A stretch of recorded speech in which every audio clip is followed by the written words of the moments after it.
वैकल्यं सर्वकल्याणकारकं प्रज्ञानं सर्वधर्माणां जैनं जयतुषासनं जैनं जयतुषासनं नमो परमपितामहं नमो शिवाय नमो आर्याय नमो वत्साय नमो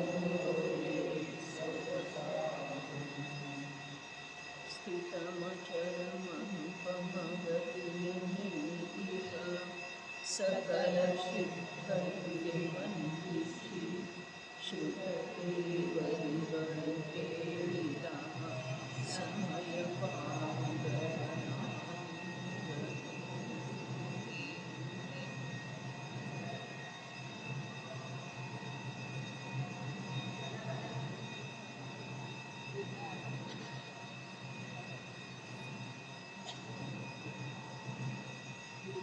भगवान बुद्धದಿಂದ ದೇವ ವಿರಚಿತ ಸಮಯ ಸಾರ ಪರಮಾಗಮದಲ್ಲಿ ಪುಣ್ಯ ಪಾಪ ಅಧಿಕಾರದೊಳಗೆ ಬರುವಂಥ 150ನೇ ಗಾಥೆ ಇದೆ. ಪುಟ ಸಂಖ್ಯೆ 50 ಇದೆ. ಪುಟ ಸಂಖ್ಯೆ 50.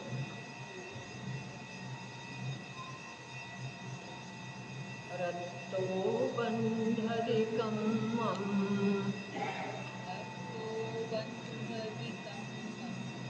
ಮುಚ್ಚರಿ ಜೀವೋ ವಿರಾಗ ಸಂಪತ್ತೋ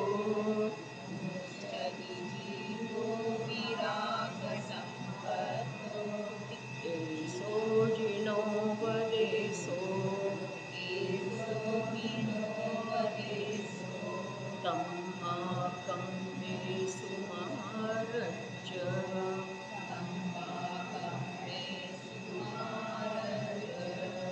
ಆಸಕ್ತ ಜೀವ ಕರ್ಮದಿಂ ಬದ್ಧನಾದರೆ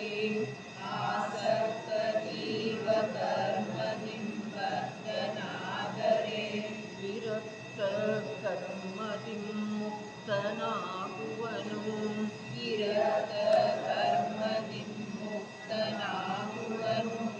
ಆಸಕ್ತ ನೀನಾಗಬೇಡ ಕರ್ಮದಿಂದ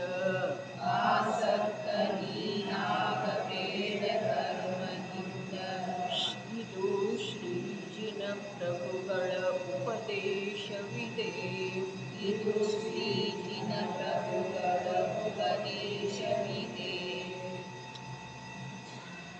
150ನೇ ಗಾಥೆ ಹಾಗೂ ಅದರ ಟೀಕೆ ಮೇಲೆ ಪ್ರವಚನ. ಈಗ ಇಲ್ಲಿ ಆಗಮದ ಆಧಾರದಿಂದ ಎರಡೂ ಕರ್ಮಗಳು ಬಂಧದ ಕಾರಣವಿವೆ ಎಂಬುದನ್ನು ಸಿದ್ಧ ಮಾಡುತ್ತಾರೆ. ಶುಭ ಮತ್ತು ಅಶುಭ, ಪುಣ್ಯ ಮತ್ತು ಪಾಪ ಎರಡೂ ಕರ್ಮಗಳ ಬಂಧನದ ಕಾರಣ ಇದ್ದಾವೆ ಅನ್ನೋದನ್ನು ಸಿದ್ಧ ಮಾಡ್ತಾರಂತಾರೆ. ಏನು ಹೇಳ್ತಾರೆ? ರಕ್ತ ಎಂದರೆ ರಾಗಿ ಜೀವನು ನಿಶ್ಚಿತವಾಗಿಯೇ ಕರ್ಮಗಳನ್ನು ಕಟ್ಟಿಕೊಳ್ಳುತ್ತಾನೆ ಮತ್ತು ವಿರಕ್ತ ಎಂದರೆ ವಿರಾಗಿನೇ ಕರ್ಮಗಳಿಂದ ಬಿಡಿಸಿಕೊಳ್ಳುತ್ತಾನೆ. ಯಾರಿಗೆ ರಾಗದ ಜೊತೆ ಏಕತ್ವವಿದೆ ಅವರು ರಾಗಿ ಇದ್ದಾರೆ. ಇಲ್ಲಿ ಅಸ್ಥಿರತಾಜನಿತ ರಾಗದ ಮಾತಿಲ್ಲ. ಇಲ್ಲಿಯಂತೂ ಯಾರಿಗೆ ರಾಗದಲ್ಲಿ ಏಕತ್ವ ಬುದ್ಧಿ ಇದೆ,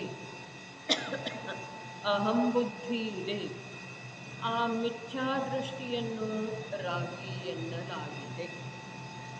ಜ್ಞಾನಿಯಾದ ಸಮ್ಯಕ್ ದೃಷ್ಟಿಗೂ ಅಸ್ಥಿರತೆಯ ಕಾರಣ ರಾಗವಾಗುತ್ತದೆ.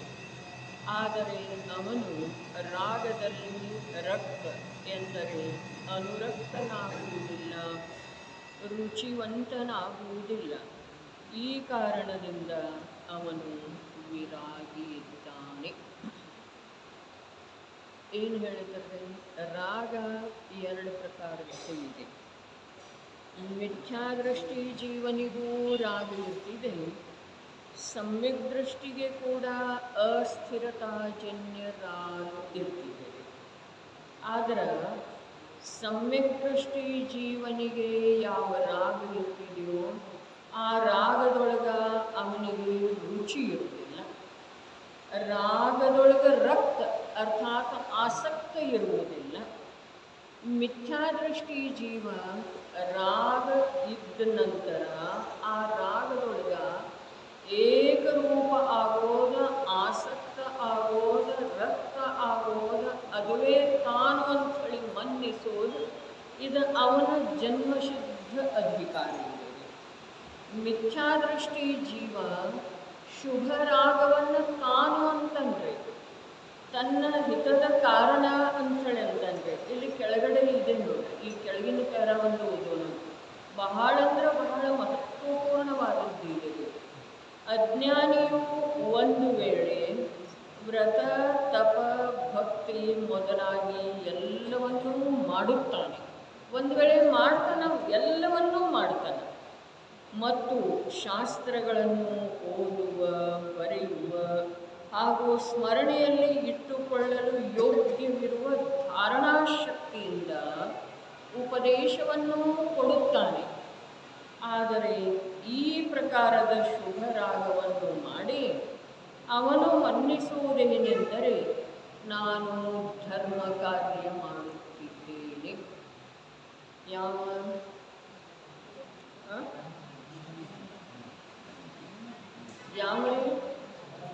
ಅಜ್ಞಾನಿ ಜೀವ.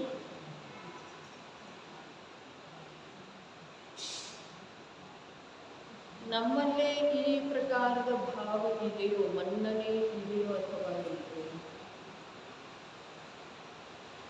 ಕಷ್ಟ ಇದೆ ಅಂತ ಹೇಳಿ ಹೇಳಿದ್ರಲ್ಲ, ಅದಕ್ಕೆ ಅಜ್ಞಾನಿ ಶಬ್ದದ ಪ್ರಯೋಗ ಮಾಡಿದ್ದಾರೆ ಅಂದರೆ ನಾವು ಅದಕ್ಕೆ ಅರ್ಹರಲ್ಲ, ಯೋಗ್ಯರಲ್ಲ, ನಮ್ದಾದ ಕಾರ್ಯ ಅಲ್ಲ, ಅದು ಅಜ್ಞಾನಿ ಬಿದ್ದಿದೆ ಅಂಥೇಳಿ ನಮ್ಗೆ ಅನ್ನಿಸ್ತಿದ್ದೀವಿ.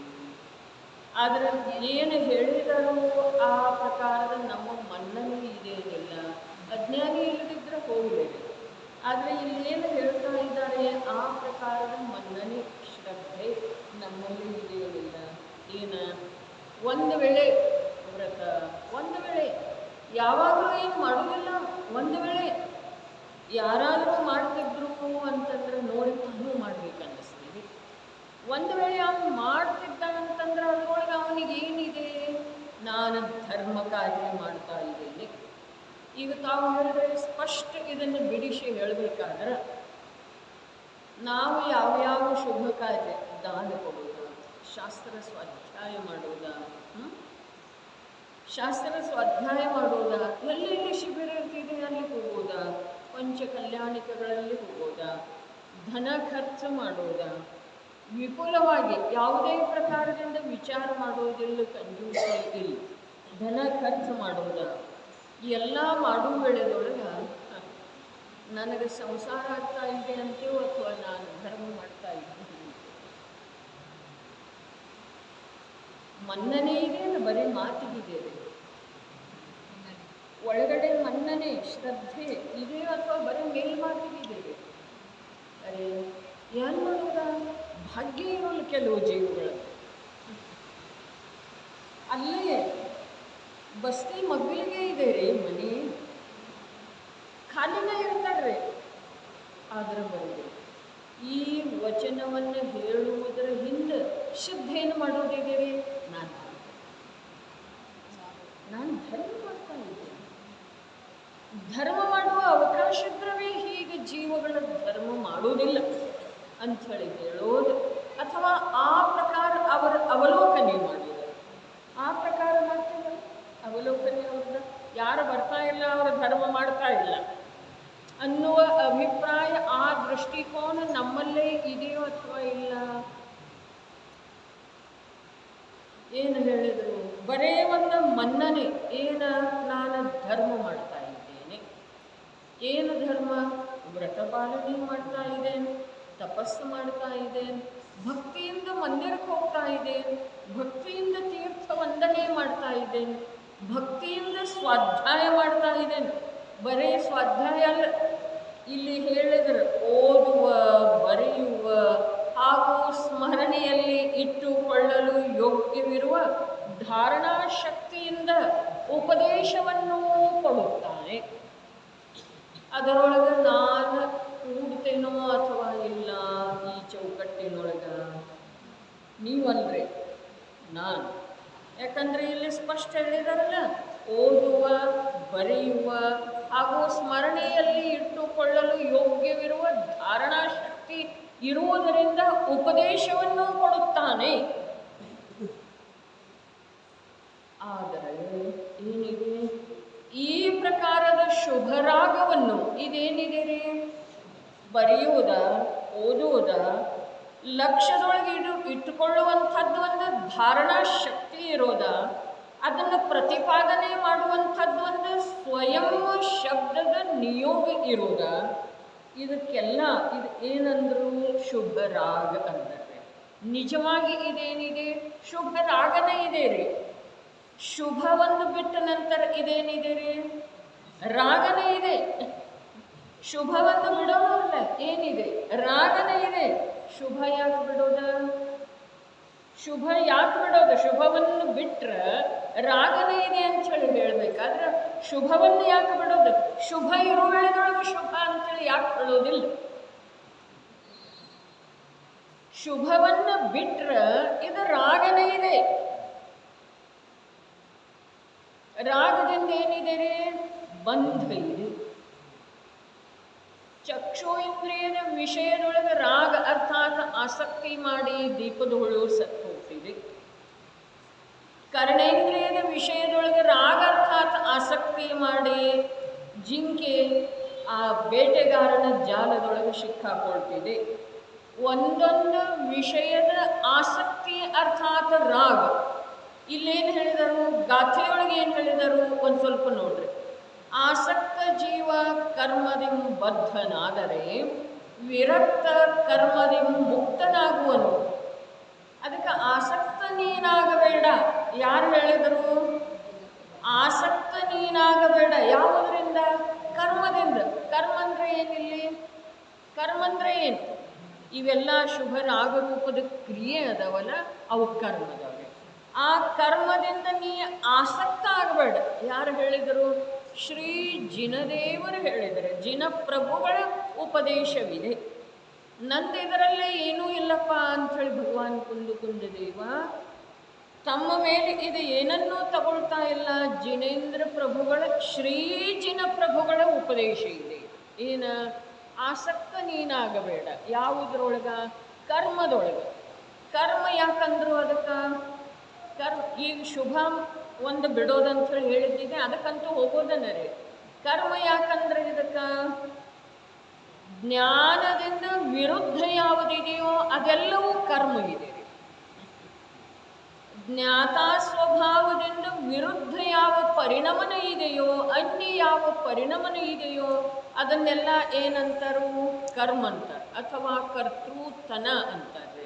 ಕರ್ತೃವಿನ ಕಾರ್ಯ ಕರ್ಮವಿದೆ, ಕರ್ಮವನ್ನು ಮಾಡುವಂಥ ಕರ್ತೃ ಇದ್ದಾನೆ. ಹಾಗಾದರೆ ಇಲ್ಲಿ ಶುಭ ಕರ್ಮದೊಳಗೆ ಅನ್ಲಿಲ್ಲ. ಆಸಕ್ತ ನೀನಾಗಬೇಡ ಕರ್ಮದಿಂದ. ಕರ್ಮದಿಂದ ಅಂಥೇಳಿ ಹೇಳಿದ, ಶುಭ ಕರ್ಮದಿಂದ ಅಂಥೇಳಿ ಹೇಳಿಲ್ಲ. ಕರ್ಮದಿಂದ, ಯಾವ ಕರ್ಮದೊಳಗೆ ನೀನು ಆಸಕ್ತ ಆಗಬೇಡ. ಆಸಕ್ತ ಆಗದಿದ್ದರೆ ಏನಾಗ್ತಿದೆ? ಆಸಕ್ತನಾಗದಿದ್ರೆ ಕರ್ಮಬಂಧ ಆಗುವುದಿಲ್ಲ. ಕರ್ಮದಿಂದ ಆಸಕ್ತ ಆದರೆ ಕರ್ಮಬಂಧ ಆಗ್ತಿದೆ. ಕರ್ಮದಿಂದ ಆಸಕ್ತ ಆದರೆ ಕರ್ಮಬಂಧ ಆಗ್ತಿದೆ. ಯಾವ ಕರ್ಮದ ಬಂಧ ಆಗ್ತಿದೆ? ಯಾವ ಕರ್ಮದಿಂದ ಆಸಕ್ತ ಆಗೋದಿದೆ? ಯಾವ ಕರ್ಮದಿಂದ? ಒಂದು ಸ್ವಲ್ಪ ವಿಷಯ ಸೂಕ್ಷ್ಮ ಇದ್ದ ಕಾರಣ ಉಪಯೋಗವನ್ನು ಸೂಕ್ಷ್ಮ ಮಾಡೋದು ತಮ್ಮದ ಕಲ್ಯಾಣದ ಅಭಿಲಾಷೆ ಇದ್ರೆ, ಬರೇ ಶಬ್ದದ ಜ್ಞಾನದ ಅವಶ್ಯಕತೆ ಇತ್ತು ಅಂತಂದ್ರೆ ಅಲ್ಲೇನು ಉಪಯೋಗವನ್ನು ಸೂಕ್ಷ್ಮ ಮಾಡುವ ಅವಶ್ಯಕತೆ ಇಲ್ಲ. ಏನು? ಕರ್ಮದಿಂದ ಆಸಕ್ತ ನೀನಾಗಬೇಡ. ಯಾಕ? ಆಸಕ್ತ ಜೀವ ಬಂಧಿತ ಆಗ್ತಾನೆ, ಕರ್ಮದಿಂದ ಅವ ಬದ್ಧ ಆಗ್ತಾನೆ. ಕರ್ಮ ಬಂಧನ ಆಗ್ತಿದೆ ಅವನಿಗೆ. ಕರ್ಮದಿಂದನ ಆಸಕ್ತ ಆಗೋದ ಮತ್ತು ಕರ್ಮ ಬಂಧ ಆಗೋದ ಅಂದರೆ ಏನಿದೆ ರೀ ತಾತ್ಪರ್ಯ? ಯಾವುದರೊಳಗೆ ಆಸಕ್ತಿ ಇದೆಯಲ್ಲ ಆ ಆಸಕ್ತಿ ರೂಪದ ಪರಿಣಾಮವೇ ಬಂಧದ ಕಾರಣ ಇದೆ ರೀ. ಯಾವ ಬಂಧದ್ದ? ಯಾವ ಬಂಧದ್ದ? ಜಡಕರ್ಮದ ಬಂಧದ್ದ ಅನ್ನೋದು ಒಂದು ಅಪೇಕ್ಷೆ ರೀ. ಯಾವ ಬಂಧದ್ದ? ಅರ್ಥಾತ್ ಮೋಕ್ಷ ಮಾರ್ಗದ ಕಡೆ ಹೋಗದೆ ಇರುವುದರಲ್ಲಿ ಯಾವುದು ಬಾಧೆ ಮಾಡ್ತಿದೆಯೋ ಅದನ್ನು ಬಂಧು ಅಂತಾರೆ. ಬಾಧೆ ಯಾವುದು ಮಾಡ್ತಿದೆ? ಆಸಕ್ತಿ. ಇದರ ಸಲುವಾಗಿ ಕಥೆ ಬರ್ತಿದೆನ, ಕಾಡಿನೊಳಗ ಒಂದು ಕೊಡದೊಳಗ ಕಡಲೆ ಇದ್ದು, ಕಡಲೆ ಇದ್ದು ಆ ಕೊಡದ ಮುಖ ಚಿಕ್ಕದಿರ್ತಾರೆ. ಮಂಗ ಅದರೊಳಗೆ ಕೈ ಹಾಕಿ ಮುಷ್ಟಿ ತುಂಬ ಕಡಲೆಯನ್ನು ಎತ್ಕೊಳ್ತಿದ್ದೀರಿ. ಆಗ ಅದರ ಕೈ ಹೊರಗೆ ಬರುವುದಿಲ್ಲ. ಆ ಕೈಯನ್ನು, ಆ ಮಂಗನ ಕೈಯನ್ನು ಆ ಕೊಡ ಹಿಡಿದಿಟ್ಟಿದೆ ಏನ್ರಿ?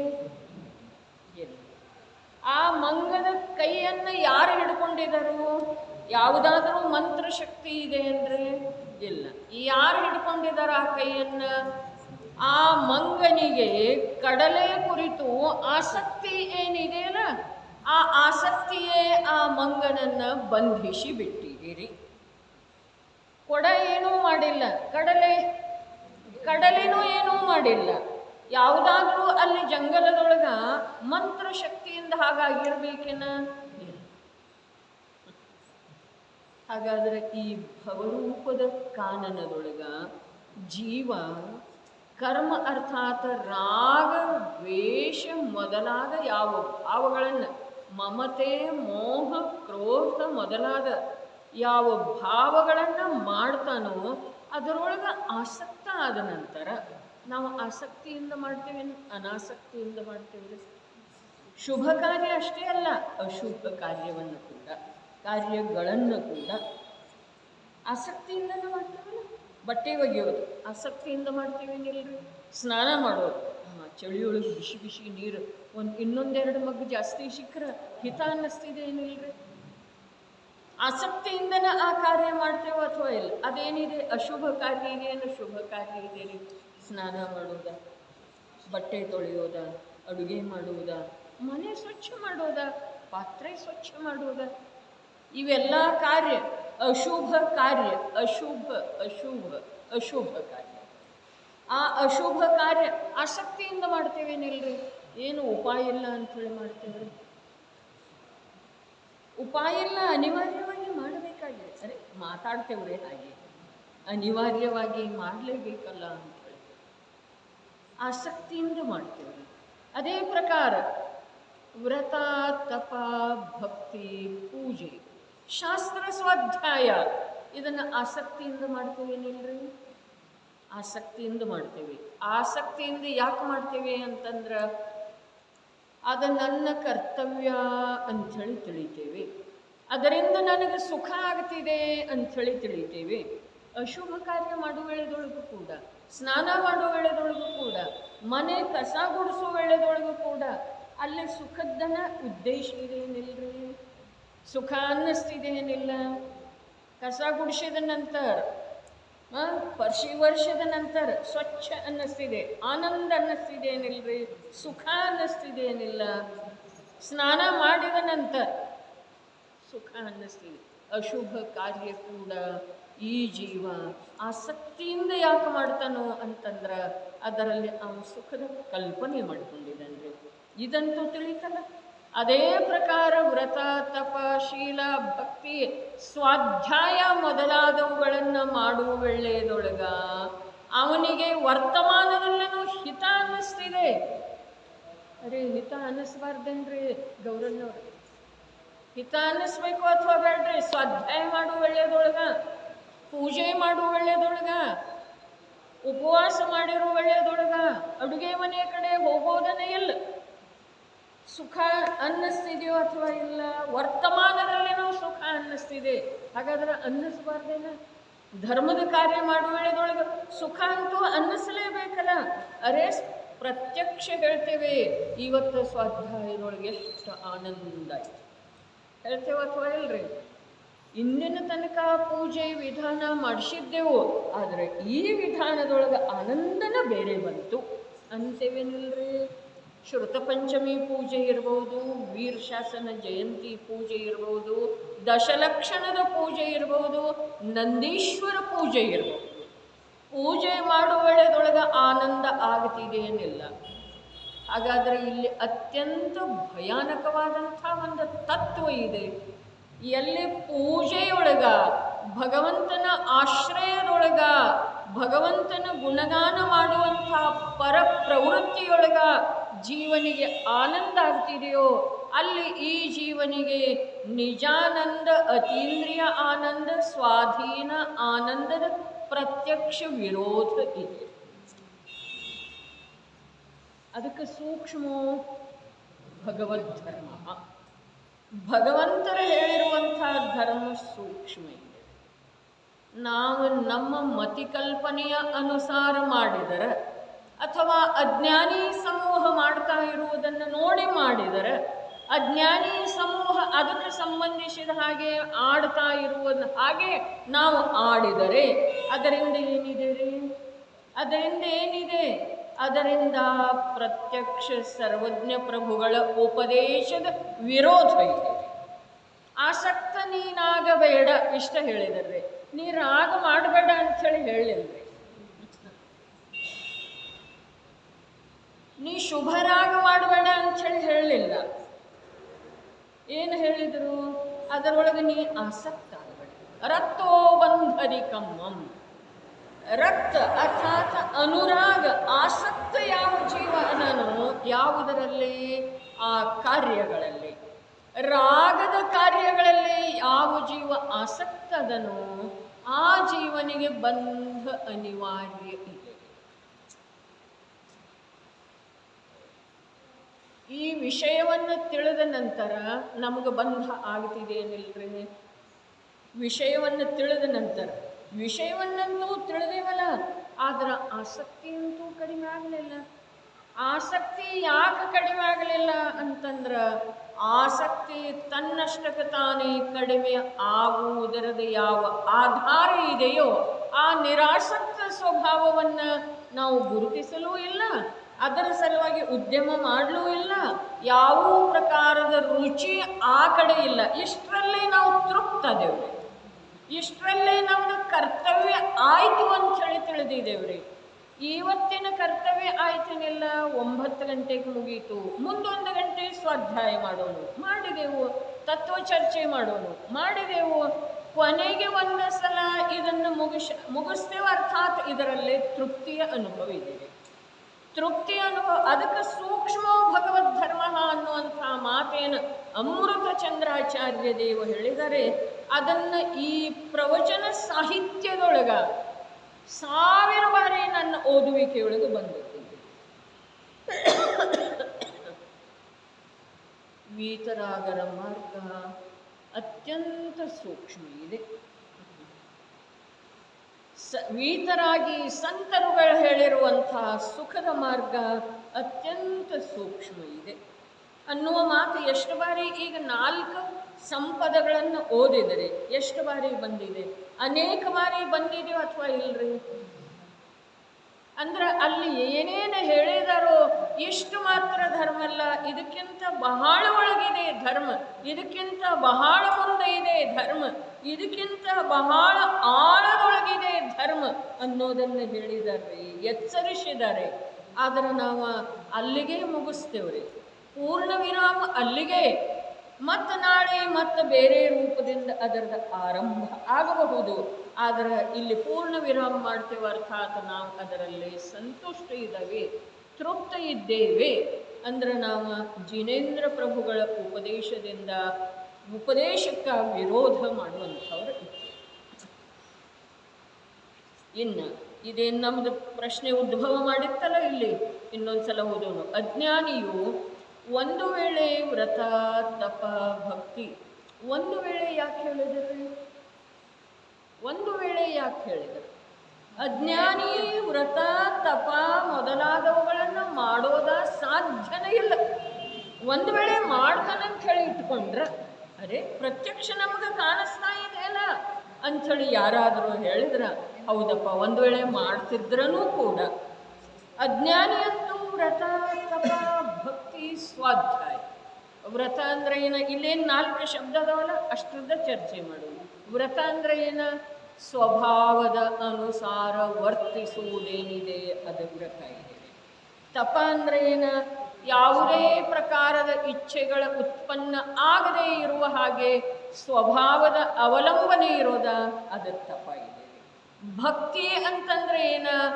ನಿಜ ಭಗವಾನಾತ್ಮನ ಕುರಿತು ಸಮರ್ಪಣೆಯ ರೂಪದಿಂದ ನಿಜ ಭಗವಾನಾತ್ಮನಲ್ಲಿ ಅಭೇದವಾಗುವ ಸಲುವಾಗಿ ಯಾವ ಉದ್ಯಮ ನಡೀತಿದೆಯೋ ಅದಕ್ಕೆ ಭಕ್ತಿ ಅಂತಾರೆ. ಸ್ವಾಧ್ಯಾಯ ಸ್ವದ ಅಧ್ಯಯನ. ಸ್ವ ಅರ್ಥಾತ್ ಜ್ಞಾನ ದರ್ಶನ ಸ್ವಭಾವಿ. ಆತ್ಮ ಅರ್ಥಾತ್ ತನ್ನ ಅಧ್ಯಯನ ತಾನು ಮಾಡೋದು, ಅರ್ಥಾತ್ ಜ್ಞಾನ ದರ್ಶನ ರೂಪದಿಂದ ಸ್ವಯಂ ಪರಿಣಮನ ಮಾಡೋದು. ಇಷ್ಟು ಇವ ಅಜ್ಞಾನಿ ಮಾಡೋದನ್ನ ಸಾಧ್ಯ ಇಲ್ಲ ಈ ಪ್ರಕಾರ. ಅರೇ ಪ್ರತ್ಯಕ್ಷ ಮಾಡ್ತಾನೆ ನಾವು ನೋಡಿದ್ದೇವೆ ಅಂತಂದ್ರೆ ಆಯ್ತು. ಒಂದು ವೇಳೆ ಅವು ಮಾಡ್ತಿದ್ರನೂ ಕೂಡ ಈಗ ಅರ್ಥರೇ, ಒಂದು ವೇಳೆ ವ್ರತ ತಪ ಭಕ್ತಿ ಮೊದಲಾಗಿ ಎಲ್ಲವನ್ನು ಅಂತಂದ್ರೆ ಏನ? ಎಲ್ಲವನ್ನು ಅರ್ಥಾತ್ ಧರ್ಮಾತ್ಮ ಪುರುಷ ಏನು ಮಾಡ್ತಾನಲ್ಲ ಅದೆಲ್ಲ ಮಾಡ್ತಾನೆ. 4 ವರ್ಷದ ಮಗ ಇರ್ತಾನ್ರಿ ಮನೆಯೊಳಗ, ಡಾಕ್ಟ್ರನ ಮಗ. ಆ ಡಾಕ್ಟ್ರೇ ಏನು ಮಾಡ್ತಾ ಅದನ್ನೆಲ್ಲ ಅವ್ನು ಮಾಡ್ತಾನ್ರಿ. ಸ್ಟೇಥಸ್ಕೋಪ್ ಕಿವಿಗೆ ಇಟ್ಕೊಳ್ತಾನೆ, ಅಮ್ಮ ನಿನ್ನ ನೋಡ್ತೇನೆ ಬಾ ಅಂತ ಹೇಳಿ ಹೇಳ್ತಾನೆ. ಅದೇನು ಇಂಜೆಕ್ಷನ್ ಮಾಡ್ತೇನೆ ಅಂತ ಹೇಳಿ ಹೇಳ್ತಾನೆ, ಬ್ಲಡ್ ಪ್ರೆಷರ್ ನೋಡ್ತೇನೆ ಅಂತ ಹೇಳಿ ಹೇಳ್ತಾನೆ, ಏನೆಲ್ಲ ಮಾಡ್ತಾನ್ರಿ. ಆದ್ರೆ ಅವನ ಆ ಮಾಡುವಿಕೆಯೊಳಗ ಯಾರಿಗೆ ಎಷ್ಟು ಲಾಭ ಆಗೋದಿದೆ ರೀ? ಇಲ್ಲವೇ ಇಲ್ಲ. ಸರಿ, ಅದೇ ಪ್ರಕಾರ ಜ್ಞಾನಿ ಧರ್ಮಾತ್ಮ ಏನೇನು ಮಾಡ್ತಾನಲ್ಲ ಅದು ಎಲ್ಲ ಮಾಡ್ತಾನ್ರಿ. ಒಂದು ಪಕ್ಷದಿಂದ ಹೇಳಬೇಕಾದ್ರೆ ಹೊರಗಡೆ ಕಾಣುವ ಹಾಗೆ ಅವನಿಗಿಂತಲೂ ಇವು ಅಧಿಕ ಮಾಡಬಹುದ್ರಿ. ಮಾಡಬಹುದು.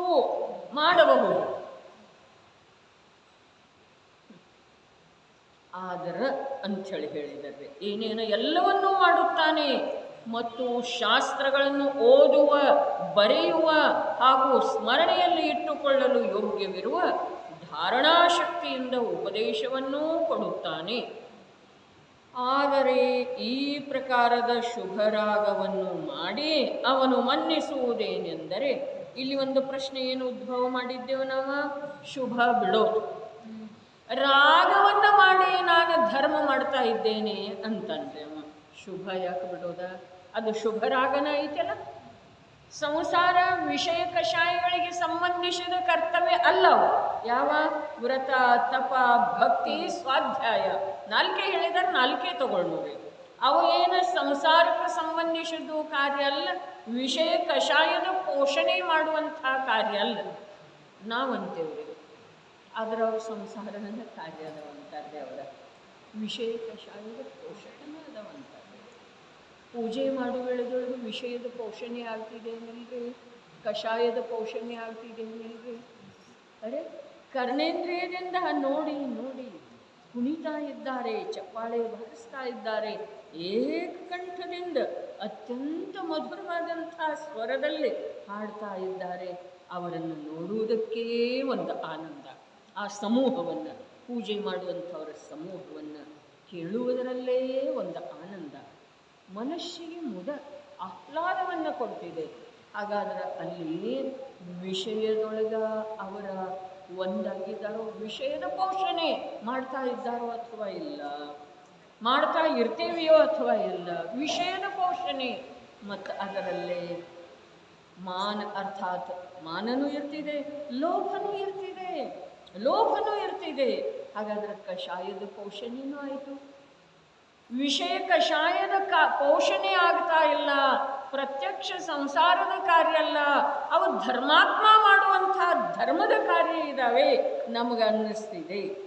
ಆದ್ರೆ ಅವು ಏನದವು? ವಿಷಯ ಕಷಾಯದ ಕಾರ್ಯದವು, ಸಂಸಾರದ ಪೋಷಣೆ ಮಾಡುವಂಥವನ ಅದವು, ಬಂಧನದೊಳಗೆ ಇರಿಸುವಂಥವನ ಅದವು. ಯಾವಾಗ ಅದರೊಳಗೆ ಧರ್ಮ ಕಾರ್ಯ ಮಾಡ್ತಾ ಇದ್ದೇನೆ ಅಂಥೇಳಿ ಅವನು ಮನ್ನಿಸಿದ ಅಂತಂದ್ರೆ, ಹಾಗಾದ್ರೆ ನಾವು ಮನ್ನಿಸೋದಿಲ್ಲ. ಆಗ್ತಿದೆ ಏನಿಲ್ರಿ, ನಾವು ಹಾಗೆ ಮನ್ನಿಸೋದಿಲ್ಲಪ್ಪ. ಆಗ್ತಿದೇನಿಲ್ಲ. ಪರೀಕ್ಷೆ ಒಳಗೆ ಮಾಡಿ ನೋಡೋದು, ಪ್ರಯೋಗ ಮಾಡಿ ನೋಡೋದು. ಧರ್ಮ ಕಾರ್ಯ ಅಲ್ಲ ಅಂದ ನಂತರ, ಆ ಮನ್ನನೇ ಬಿಟ್ಟ ನಂತರ ಮಾಡ್ತಾನೆ ಯಾಕಂದ್ರೆ ಇವ ಅಜ್ಞಾನಿ ಜೀವ, ಮಾಡೋದನ್ನೇ ಇಲ್ಲ. ಇನ್ನು ಶುಭ ಅನ್ನೋದನ್ನು ಬಿಟ್ಟು ರಾಗ ಅಂಥೇಳಿ ಅಷ್ಟೇ ಹೇಳಿದರೆ ಅಂದಿತ್ತು.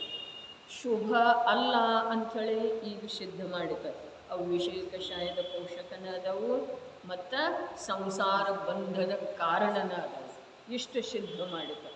ಆದರೆ ಶುಭ ಅಲ್ಲ ಅನ್ನೋದಕ್ಕೆ ಇನ್ನೊಂದು ತರ್ಕ ಕೊಡಬಹುದ್ರಿ. ಏನ, ಯಾವ ಕಾರ್ಯ ಶುಭ ಅರ್ಥಾತ್ ಜೀವದ ಸಲುವಾಗಿ ನಿಜ ಸ್ವಭಾವದ ಕಡೆಗೆ ತೆಗೆದುಕೊಂಡು ಹೋಗುವುದರಲ್ಲಿ ನಿಮಿತ್ತ ಇದೆಯೋ ಅದನ್ನು ಮಾತ್ರ ಶುಭ ಅನ್ನೋದಿದೆ ರೀ. ಹಾಗಾದ್ರೆ ಇವು ನಿಜ ಕಾರ್ಯದ ಕಡೆಗೆ ಹೋಗುವ ಸ್ಥಿತಿಯೊಳಗಿಲ್ಲ, ಇವು ಅದನ್ನ ಧರ್ಮ ಅಂಥೇಳಿ ಹೇಳಿದ ಅಂದಮೇಲೆ ಮುಂದೆ ಹೋಗ್ತಾನೇನ್ರಿ? ಶುದ್ಧೋಪಯೋಗದ ಕಡೆಗೆ, ಶುದ್ಧ ಸ್ವಭಾವದ ಕಡೆಗೆ, ಜ್ಞಾತಾ ಸ್ವಭಾವದ ಕಡೆಗೆ, ವೀತರಾಗ ಭಾವ ಉದಿಸಿ ಬರುವಂಥ ಕಾರ್ಯದ ಕಡೆಗೆ ಇವು ಹೋಗುವುದನ್ನೇ ಇಲ್ಲ.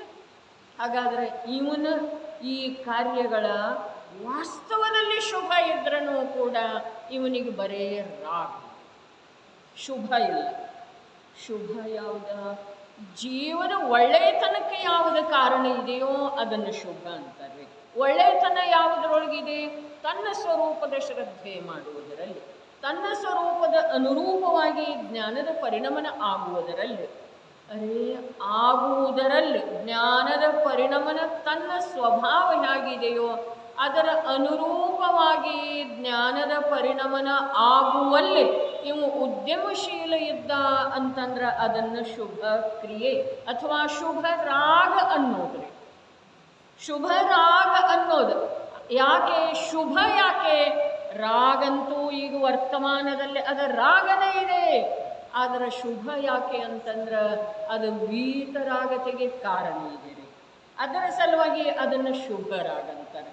ಇವು ವೀತರಾಗತೆಯ ಕಡೆಗೆ ಹೋಗೋದು ಇವನಿಗೆ ಅಪೇಕ್ಷಿತನೇ ಇಲ್ಲ, ಗೊತ್ತನೇ ಇಲ್ಲರಿ, ಗೊತ್ತೇ ಇಲ್ಲ. ಯಾಕೆ ಗೊತ್ತಿಲ್ಲ? ಅವ ಅದರೊಳಗನ ಧರ್ಮದ ಕಲ್ಪನೆ ಮಾಡ್ತಾನೆ. ಧರ್ಮ ಕಾರ್ಯ ಮಾಡುತ್ತಿದ್ದೇನೆಂದು ಮನ್ನಿಸುತ್ತಾನೆ.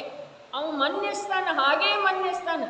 ಮನ್ನಿಸದಿದ್ದರೆ ನಾವು ಮನ್ನಿಸುವುದಿಲ್ಲ ಅಂಥೇಳಿ ನೀವು ಹೇಳಿದ್ರೆ ಕೇಳುವಷ್ಟು ಅವರು ಮೂರ್ಖ ಇದ್ದಾರೆ. ಮನ್ನಿಸ್ತಾನೆ. ಯಾವ? ಅಜ್ಞಾನಿ. ಅಜ್ಞಾನಿ ಶಬ್ದದ ಅರ್ಥ ಏನಿಲ್ಲಿ? ಆತ್ಮನ ಅನುಭೂತಿಯಿಂದ ರಹಿತ ಇರುವಂಥ ಜೀವ ಅಂಥೇಳಿ ಮೇಲೆ ಹೇಳಿದ್ದಾರೆ. ರಾಗ ಏನಿದೆಯಲ್ಲ ಆ ರಾಗ ಸಮ್ಯಕ್ ದೃಷ್ಟಿಯಿಂದ ಅಸ್ಥಿರತಾಜನ್ಯ ರಾಗದ ಮಾತು ಇಲ್ಲಿ ಇಲ್ಲ ಅಂಥೇಳಿ ಹೇಳಿದ್ದಾರೆ. ಆಸಕ್ತ ಯಾರಾಗ್ತಾರೋ? ರಾಗದಿಂದ ರಹಿತ ಸ್ವಭಾವದ ಪರಿಚಯ ಯಾವ ಜೀವನಿಗೆ ಇಲ್ಲವೋ ಆ ಜೀವ ರಾಗದೊಳಗ ಆಸಕ್ತ ಆಗ್ತಾನೆ. ರಾಗದಿಂದ ರಹಿತ ಜ್ಞಾನ ಸ್ವಭಾವದ ಚೈತನ್ಯ ಸ್ವಭಾವದ ಅನುಭೂತಿ ಯಾವನಿಗೆ ಚೈತನ್ಯ ಸ್ವಭಾವ ರೂಪದಿಂದ ಆಗಿದೆಯೋ ಆ ಜೀವ ರಾಗ ಇದ್ರೂ ರಾಗದೊಳಗೆ ಆಸಕ್ತ ಆಗುವುದಿಲ್ಲ. ಇನ್ನು ಇಲ್ಲಿ ಇನ್ನೊಂದು ಮಾತು ಸೈದ್ಧಾಂತಿಕ, ಇನ್ನೊಂದು ಸ್ಪಷ್ಟ ಏನಾಗ್ತಿದೆ ಮಾತ ಅಂತಂದ್ರೆ, ಮಿಥ್ಯಾತ್ವ ಎಲ್ಲಿದೆಯೋ ಅರ್ಥಾತ್ ಅಜ್ಞಾನ ಎಲ್ಲಿದೆಯೋ ಅರ್ಥಾತ್ ತನ್ನ ಸ್ವರೂಪದ ಪರಿಚಯಾತ್ಮಕ ಜ್ಞಾನ ಅನುಭೂತಿ ಪೂರ್ವಕ ಎಲ್ಲಿ ಇಲ್ಲವೋ ಅಲ್ಲಿ ಯಾವುದು ರಾಗ ಇದೆ ಅದನ್ನೇ ರಾಗ ಅಂದರು. ಮತ್ತು ಅವನೇ ಅದರಲ್ಲಿ ಆಸಕ್ತ ಆಗ್ತಾನೆ.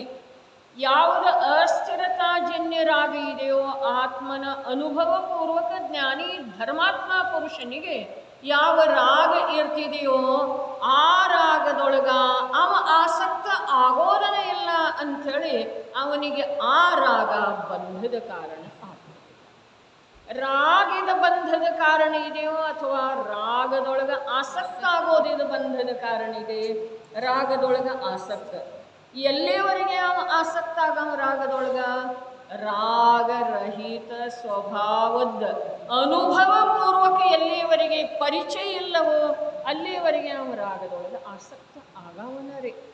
ಆಗುವುದಿಲ್ಲ ಅಂಥೇಳಿ ಅಥವಾ ಆಗಬೇಡ ಅಂಥೇಳಿ ನಿಯಮ ಕೊಟ್ಟರೆ ನಡೆಯೋದಿಲ್ಲ ರೀ. ಅವ ಆಗಮನ ಯಾಕೆ ಅಂತಂದ್ರೆ ಅವನಿಗೆ ಅದರಿಂದ ಭಿನ್ನ ಪದಾರ್ಥದ ಪರಿಚಯವೇ ಇಲ್ಲ. ಇಂದ್ರಿಯ ಸುಖವನ್ನು ಅವ ಸುಖ ಅನ್ನವನರೇ, ಯಾಕ ಅತೀಂದ್ರಿಯ ಸುಖದ ಅವನಿಗೆ ಪರಿಚಯವೇ ಇಲ್ಲ. ಶಾಸ್ತ್ರಜ್ಞಾನವನ್ನು ಅವ ಜ್ಞಾನ ಅನ್ನವನರೇ, ಯಾಕೆ ಅಂತಂದ್ರೆ ಸಹಜ ಜ್ಞಾನದ ಅವನಿಗೆ ಅನುಭವವೇ ಇಲ್ಲ. ಹಾಗಾದ್ರೆ ಅವನ ಜ್ಞಾನ ಯಾವುದಕ್ಕನ್ನವ? ಶಾಸ್ತ್ರಜ್ಞಾನಕ್ಕನ ಜ್ಞಾನ ಅನ್ನವ್ರೆ. ರಾಗಕ್ಕನ ತಾನು ಅನ್ನವ.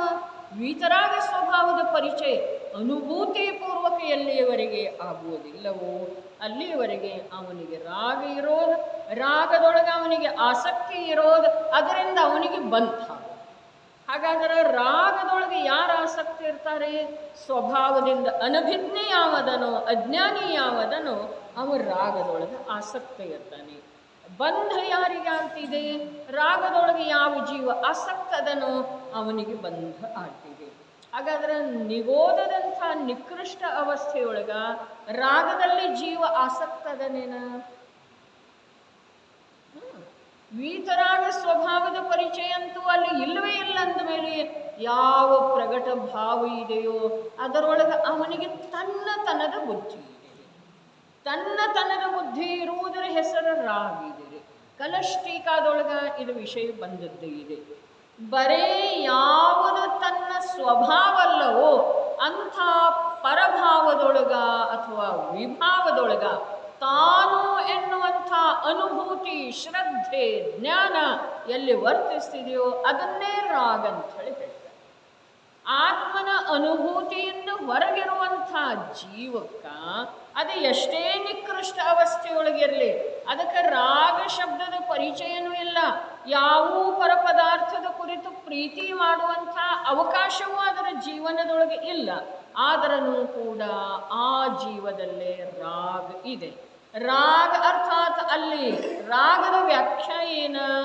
ಯಾವುದು ಸ್ವಭಾವಲ್ಲವೋ ಅಲ್ಲಿ ಮತ್ತು ಇಲ್ಲಿ ಕೂಡ ಯಾವುದು ತನ್ನ ಸ್ವಭಾವಲ್ಲವೋ ಅಂಥ ಭಾವದ್ದೇನು ಅನುಭವ ಆಗ್ತಿದೆ ಅದನ್ನೇ ತಾನು ಅಂಥೇಳಿ ನಂಬೋದೇನಿದೆ ಅದರ ರಾಗ ಇದೆ. ಅದರಿಂದ ನಿಯಮದಿಂದ ಬಂದಾಗ್ತಿದೆ. ಹಾಗಾದ್ರೆ ಪೂಜೆ ಮಾಡುವ ವೇಳೆದೊಳಗ ಆ ಪೂಜೆಗೆ ಸಂಬಂಧಿಸಿದ ಯಾವ ರಾಗ ಭಾವ ಇದೆಯೋ ಅದನ್ನು ಧರ್ಮ, ಸುಖದ ಕಾರಣ, ಮೋಕ್ಷದ ಕಾರಣ, ಅರೇ ಬಹಳ ದೊಡ್ಡ ಅಪರಾಧ ಇದೆ ರೀ.